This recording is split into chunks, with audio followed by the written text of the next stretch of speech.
এই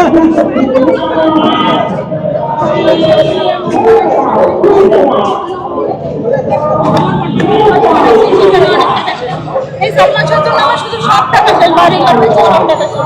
সেই সালমান শাহ মরে গেছে আমার জন্ম লাগবে, এখন সালমান শাহর বিচার হয় না। কিন্তু বিচার যার এতদিন যে সালমান শাহ বিচারের দায়িত্ব যার হাতে ছিল, সে হচ্ছে আসল খুনি, সেখানে বিচার করলো না?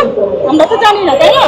তাহলে সেখানে করলো না বিচার, তাহলে সে যে হত্যা করছে তার সাথে জড়িত সে আছে, যার হাতে দায়িত্ব ছিল বিচার।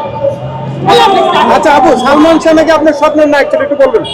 আমার স্বপ্নের নায়ক, আমি ওর জন্য এখনো প্রেম করি নাই, আমার একটা প্রেম হয় নাই, আমার একটা স্বাস্থ্য করে নাই, আমার একটা গায়ে হলুদ হয় নাই, আমার অনেক দুঃখ। আপনি মোবাইলটা রাখেন, এক মিনিট খালি সালমান শাহ নাকি একটু প্রেমে পড়েছে। আমি একটা সেলফি তুলে